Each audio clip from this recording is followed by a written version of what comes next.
श्री हरि श्री भागवत दर्शन भागवती कथा प्रथम खंड। व्यास शास्त्रो पवनतः सुमनांसि विचिन्वथा प्रणीतम प्रभु दत्तेन माला भागवती कथा। लेखक श्री प्रभुदत्त जी ब्रह्मचारी। अध्याय भागवत सेवा से। नष्ट प्रायेष्व भद्रेषु नित्यं भागवत सेवया भगवत युक्तम श्लोके भक्तिर्भवति नैष्ठिकी। भगवत भक्ति सहाय भागवत ते कहलावे अज अव्यक्त अनादि सगुण साकार लखावे। लय अनंत अवतार अमित लीला विस्तारे नाम रूप गुण धाम जगत जीवन कुतारे। जो इनको गावे सुने नित सेवन सुख ते करही भक्त भागवत है वही करत जगत पावन फिरही। सूत जी ने जब बार बार भागवत शब्द का प्रयोग किया तब यह जिज्ञासा होना स्वाभाविक है कि भागवत शब्द से अभिप्राय क्या है। यही विचार कर ऋषियों की ओर से शौनक जी पूछते हैं, सूत जी आपने कई बार कहा सब पाप ताप भागवत सेवा से नष्ट हो जाते हैं, तो भागवत सेवा से आपका क्या तात्पर्य है? भागवत किसे कहते हैं और भागवत का सेवन कैसे करना चाहिए? क्या श्रीमद् भागवत की पुस्तक की सेवा करें या और कोई गूढ़ अभिप्राय है? ऋषियों के प्रश्न को सुनकर सूत जी बोले, महानुभावों, आप सब कुछ समझते हुए भी लोक हित के लिए ही पूछ रहे हो। भागवत से मेरा अभिप्राय है जिसका संबंध भगवान से हो। आप कहेंगे कि ऐसा कौन सा पदार्थ है जिसका भगवान से संबंध नहीं है? चराचर विश्व ही उनका रूप है। तृण से लेकर चराचर विश्व ही उनका रूप है। तृण से लेकर पर्वत पर्यंत, बिंदु से लेकर सिंधु पर्यंत, चींटी से लेकर ब्रह्म पर्यंत, परमाणु से लेकर ब्रह्मांड पर्यंत, सभी में तो वे समान रूप से व्याप्त हैं। उनके बिना किसी की सत्ता ही नहीं, फिर तो भगवान सभी हुए। यह तो ठीक है, सभी में भागवत सत्ता है, इससे सभी भागवत हैं। फिर भी संबंध सामान्य और विशेष रूप से होता है। सामान्य रूप से तो सभी के संबंध हैं, किंतु जिनके साथ विशेष संबंध है यहां उनसे ही अभिप्राय है।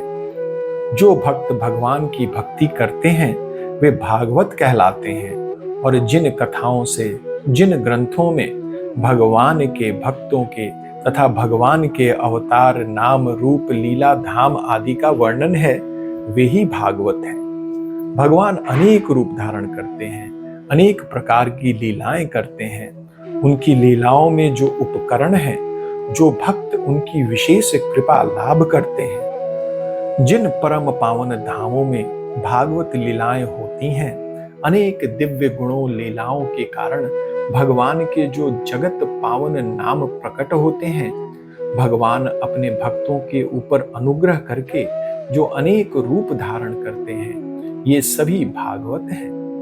इनकी कथाएं जिनमें हो वे ग्रंथ भी भागवत हैं, भगवान के रूप ही हैं।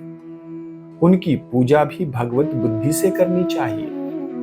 अब इसमें एक शंका उठती है, भगवान के कृपा प्रसाद प्राप्त भक्तों की कथाएं या स्वतः भक्त भगवान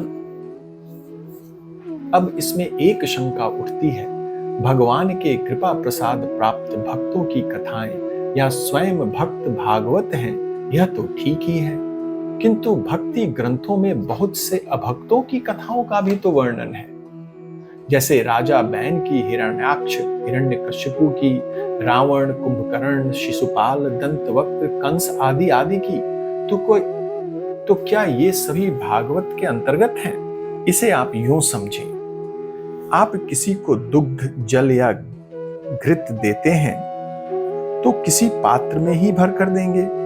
यद्यपि हमारा स्नेह बच्चे में ही है, किंतु बच्चे को मिठाई, दूध आदि तथा खिलौना बहुत प्रिय है।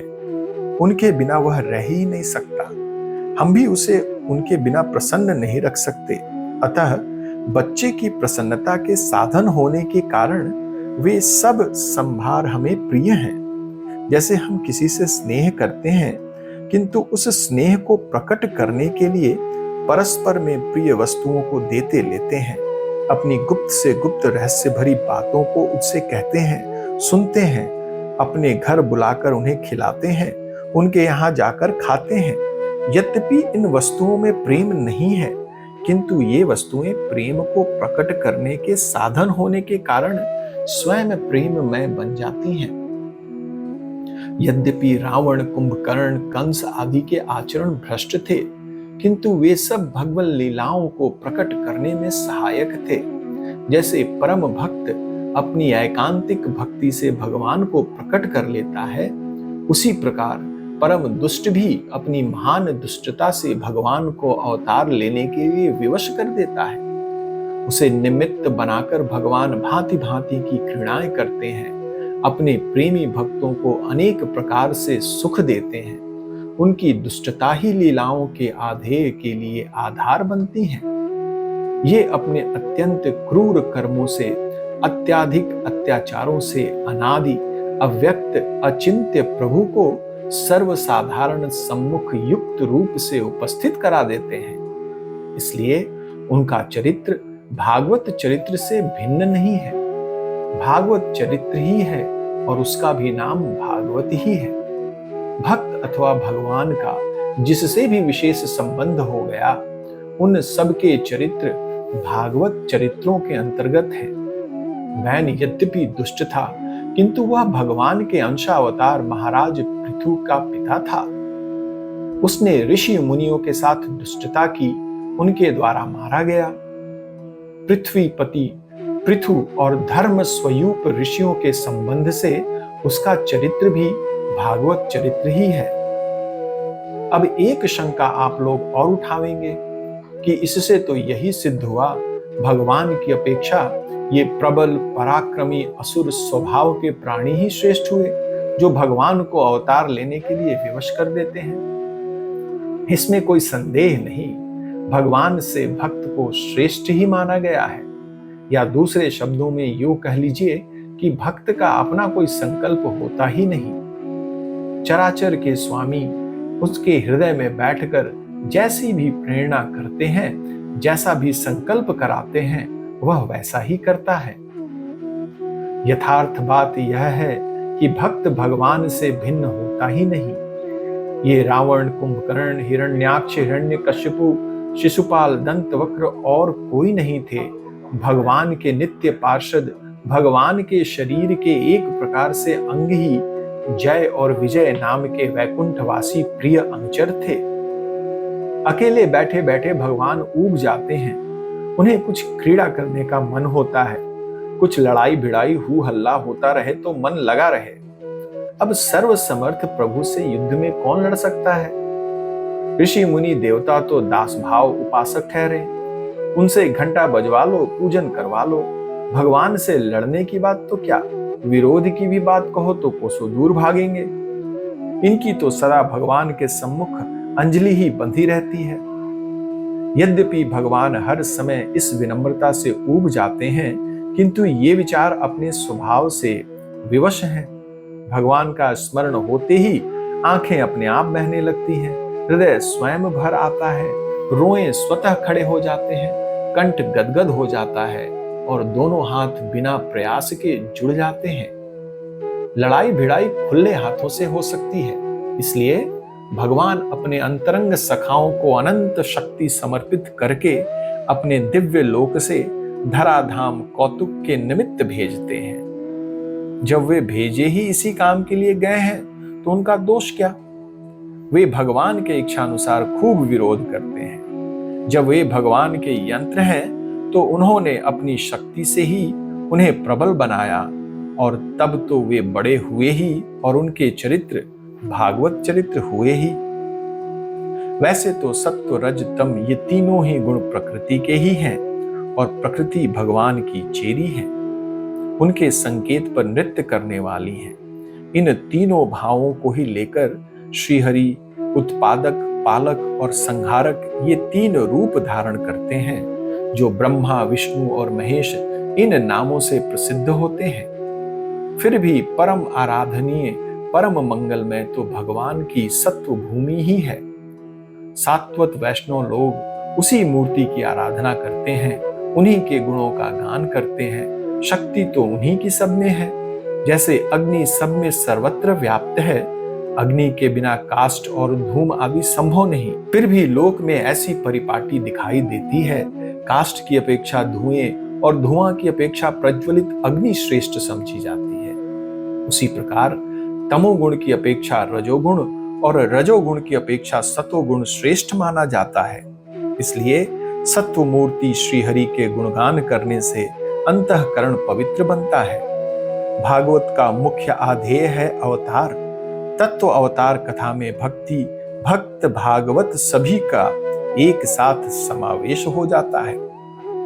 अवतार कथा में केवल भक्त और भगवान का ही संबंध है। भगवान का अवतार दुष्टों के संहार के ही निमित्त नहीं होता, यह तो एक निमित्त मात्र है।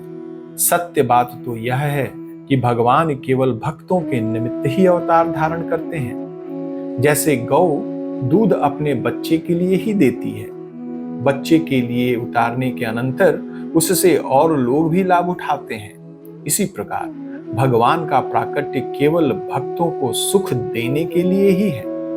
भक्तों के भी बहुत भेद हैं। भगवान को जो भक्त जिस भाव से भजता है, भगवान भी उसकी उसी भाव से इच्छा पूर्ति करते हैं। भगवान के अवतार केवल मनुष्य योनि में ही या पृथ्वी पर ही होते तो सो बात नहीं।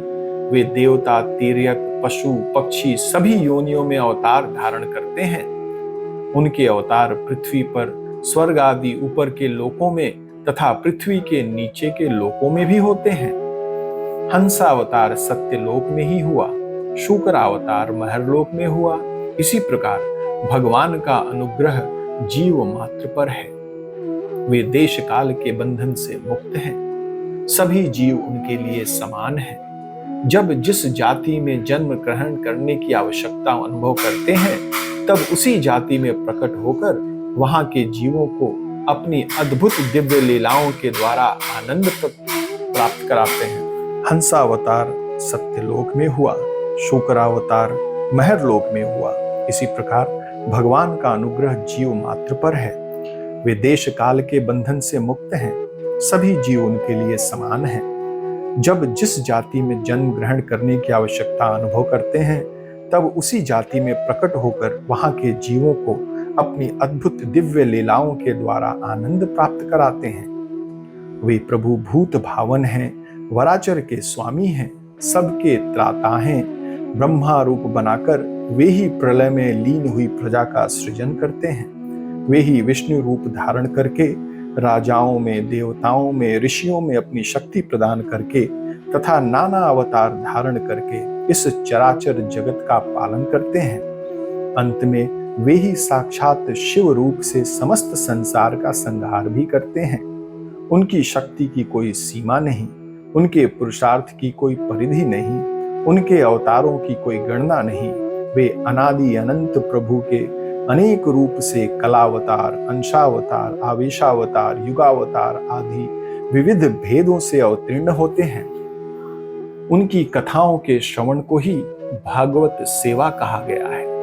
उनके अनंत अवतारों में से कुछ के नाम अत्यंत संक्षेप में चरित्र के साथ आगे वर्णन करेंगे। इस ग्रंथ के समस्त चरित्र सब भक्त और भगवान के अवतारों के ही होंगे। गाने योग्य भागवत चरित्र ही हैं और सब तो व्यर्थ की बातें हैं। जिनके चरित पवित्र हृदय को पावन करी हैं, सुनि के श्रद्धा सहित मनुज भव सागर तरी हैं।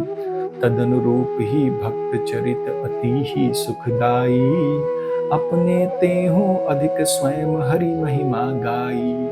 भक्त कहो भगवंतवा भेद न एक स्वरूप है, भक्ति भवन के भूप हैं, दो चरित अनूप हैं। हरिओम तत्सत।